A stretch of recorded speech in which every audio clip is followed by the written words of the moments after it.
안녕하세요. 시작 좋은 TV 사당동 공인중개사 이승주입니다. 자, 여러분들 임대차 계약할 때 차임이라고 해서 월세를 밀렸을 때 임대인이 해지 통고할 수 있는 기간에 대해서 많이 들어보셨을 겁니다. 자, 주택은 2기라고 하고 상가는 3기입니다. 이 두 개가 다른데요. 가끔 계약서 보면 상가도 뭐 2기라고 돼 있고 주택이 3기라고 돼 있는 경우도 있는데 그건 잘못된 거고, 법적으로는 주택이 2기, 상가가 3기인데요. 자, 그럼 이 2기, 3기를 어떻게 판단하는 것이냐? 그럼 두 달 밀리면 2기라는 것이냐? 라고 질문이 많이 있는데, 먼저 이 개념부터 한번 설명을 해드리고 갈게요. 자, 왜 이 기라는 표현을 썼냐면, 대부분 우리나라에서는 월세를 많이 쓰지만 연세일 수도 있고 분기별로 낼 수도 있잖아요. 그럴 때 한 기는 그 기준을 가지고 한 기라고 하는 거예요. 1기를. 그럼 연세는 2년 치면 2기가 될 거고, 분기세는 분기별로 두 분기가 되면 2기가 될 겁니다. 근데 일반적으로 월세라고 했으니까 두 달이 밀리면 2기인데, 자, 이게 연속될 필요가 없어요. 무슨 뜻이냐면, 자, 예를 들어 볼게요. 이번 달에 한 달이 밀렸습니다, 월세가. 그럼 총 누적 한 달인 겁니다. 누적.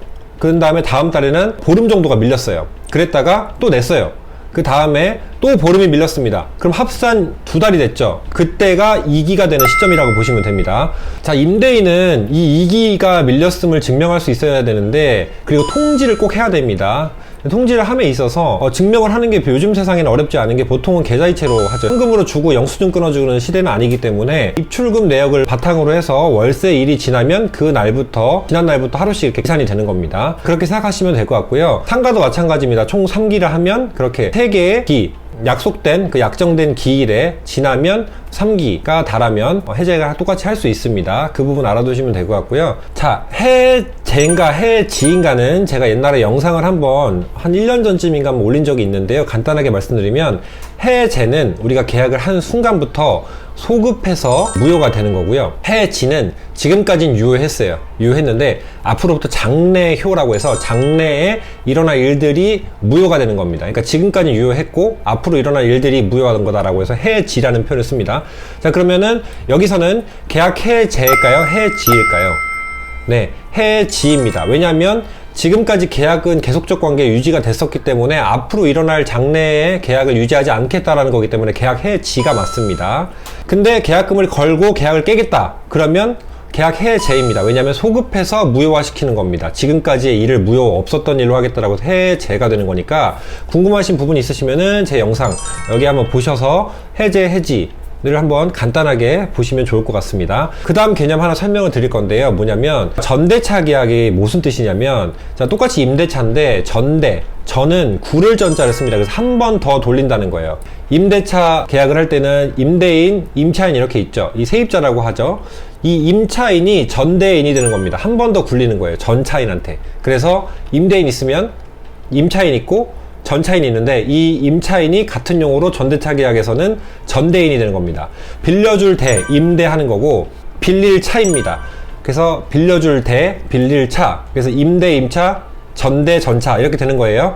자, 이 개념 일단 설명을 드렸고, 그러면 우리 오늘 여기서 이제 판결 요지가 뭐냐면, 민법 몇 가지 조항을 들어서 이렇게 판시를 했는데요. 월세가 2기가 밀렸습니다, 임차인이. 근데 이 임차인이 전대차를 해서 전차인에게도 세를 주고 있었던 거예요. 아무튼 전차인은 세를 잘 내고 있었는데 임차인이 과실을 해가지고 뭐 결과적으로 세를 못 냈던지 그런 개인적인 사정은 있었겠지만, 결과적으로 임차인이 차임이 밀려가지고 임대인이 해지 통고를 하게 된 사건인데, 그럴 때 이 전차인에게도 통보를 해야 되느냐, 아니면 통보하지 않고 전차인의 계약관계는 남아있느냐가 핵심인데요. 자, 판시 내용을 한번 읽어드리고 판결 요지를 한번 설명해드리고 대법원 판결 사례 한번 말씀해드릴게요. 자, 먼저 이제 대법원 2012-1011 선고 2012-55860 판결입니다. 자, 판시 사항은 뭐냐면, 임차인의 차임 연체액이 2기의 차임액에 달한다는 이유로 임대인이 임대차 계약을 해지하는 경우에 그 사유를 전차인에게 통지해야만 전차인에게 대항할 수 있는가가 이제 여부인데요. 그리고 이제 임대차 계약이 종료하는 시점은 그럴 때 어떻게 보느냐인데요. 참고적으로 임대차 계약이 종료하는 시점은 그 통지가 도달한 때에 종료하는 시점이라고 보고 있습니다. 한마디로 해지 의사표시가 임차인에게 도달한 즉시라고 보는 건데요. 자, 우리 판결 한번 읽어드릴게요. 민법 제638조 제1항, 제2항 및 635조 제2항에 의하면 임대차 계약이 해지 통고로 인해서 종료된 경우에 그 임대물이 적법하게 전대되었을 때는 임대인은 전차인에게 대하여 그 사유를 통지하지 아니하면 해지로서 전대인에게 대항하지 못하고, 원래는 못해요. 그게 민법인데 전차인이 통지를 받은 때에는 토지, 건물, 기타 공작물에 대해서는 임대인이 해지 통고한 경우는 6월, 임차인이 해지 통고한 경우는 1월, 동산에 대해서는 5일이 경과하면 해지 효력이 생긴다고 할 것이다. 네, 뭐 이 내용은 맞습니다. 민법상 규정되어 있는 내용인데 이게 지금 이 민법 조항에 해당되는 내용인데요. 자, 민법 640조의 터를 잡는다고 했어요. 자, 이 내용이 중요한 건데 여기에서 내용이 뭐냐면 차임 2기에 달했을 때 해지를 통고할 수 있다라는 게 이제 민법 640조입니다.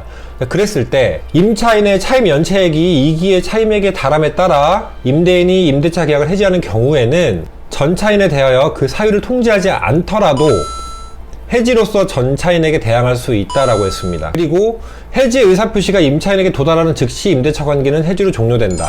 자, 판결 요지를 읽어드렸어요. 자, 이 말은 뭐냐면 간단합니다. 민법 638조에서 기본적으로 규정하고 있는 거는 전차인에게는 원래는 이제 적법하게 계약 해지되면 따로 대항을 못하고 통지를 해야 되는데 640조에 근간해서 차임이 2기에 총 달했어요. 차임이 연체가 됐으면 전대차를 주고 있을 때도 이 사람한테 전차인한테도 따로 통지하지 않아도 임차인에게 통지를 하면 그것으로 전차인에게까지 한 것으로 돼서 이제 계약이 해지가 유효하다는 겁니다. 한마디로 임대인이 임차인에게만 통지하면 차임이 밀렸을 때는 전차인도 나갈 수밖에 없다는 거예요. 이게 성립이 된다는 겁니다. 그러니까 전대차 하시는 분들, 특히 월세로 차임을 내고 있다라는 분들은 관리를 잘 하셔야 됩니다. 특히 전차인 분들이 전대인 분들한테 이 월세를 밀리지 않도록 잘 꼭 확인하셔야 되고, 이 적법한 절차라는 게 뭐냐면 원래 공식적으로 이 전대차 계약이 성립하기 위해서는 최초 임대인이 이 전차인의 전대차를 임차인에게 동의를 해줘야 됩니다. 그래서 우리가 계약할 때 보면 무단으로 전대차 하면 안 된다라는 계약서 내용이 부동문자라고 해서 기본적으로 써있는 제 메탕에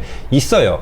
그렇기 때문에 이 내용이 왜 부동문자인지를 아셔야 되는 겁니다. 전대차를 함부로 주시면 안 된다라는 얘기고, 전대인에게 바로 임대인에게 동의를 받았는지, 그리고 그 계약서를 가지고 동의서를 가지고 계약을 성립을 해야 유효하다는 것도 한 가지 아셨으면 좋겠습니다. 차임 연체로 인한 해지일 때는 임대인이 임차인에게만 통지하면 되기 때문에 이 임차인이 전차인에게 실수를 하지 않도록 이 전차인 분들도 항상 주의를 하시고 주요하게 잘 보셔야 된다는 내용이 이 내용의 핵심일 것 같아요. 일반적으로 어떻게 많이 하시냐면 월세, 또 전대차도 월세 이렇게 안 하고 전세를 받아가지고 그 전세를 받으시는 전대인이, 임차인이 전차인한테 세를 받아서 뭐 방 한 칸을 내줘서 월세를 받는다던가 그런 형식이 조금 많습니다.